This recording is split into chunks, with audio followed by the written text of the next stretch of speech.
Приветствую, друзья! О восстановлении отечественной техники прошлых лет сегодня можно найти сотни роликов. Но тот случай, о котором сегодня пойдет речь, на мой взгляд особенный. И думаю, многие из вас со мной согласятся. Большинство реставраторов просто махнут рукой, видя машину в столь ужасном состоянии. Вы только посмотрите на этот КАМАЗ. Старый, ржавый и никому не нужный. Именно таким его на протяжении 5 лет видел мужчина, взявшийся за восстановление данного экземпляра.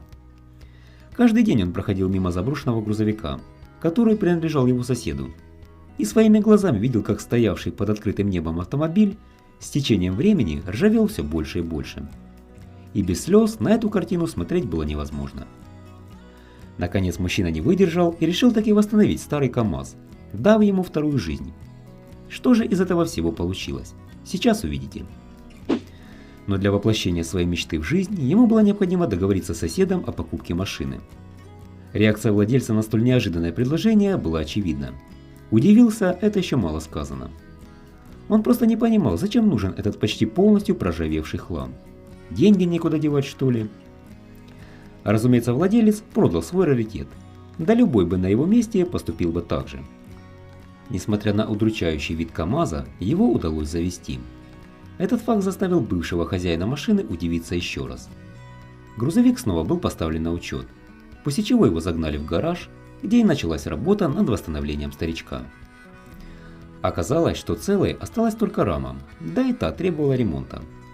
Разобрав все и выкинув даже кабину, оставив одну раму, ее должным образом обслужили и докупили к ней с разбора всю подвеску, заодно перебрав.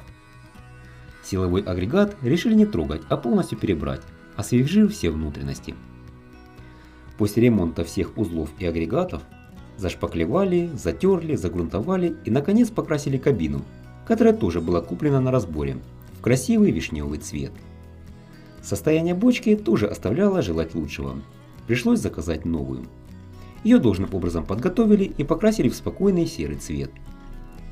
Поработали и над внутренним убранством салона, приведя его в надлежащий вид. Применили шумку и виброизоляцию. Вот так никому не нужный хлам превратился в отличный грузовик, который еще может принести пользу. Как вам результат работы? Пишите свои комментарии. На этом все, друзья. Лайк, если ролик понравился, а также не забывайте подписываться на канал, если вы еще этого не сделали. Будет еще много интересного. Всего доброго, до свидания.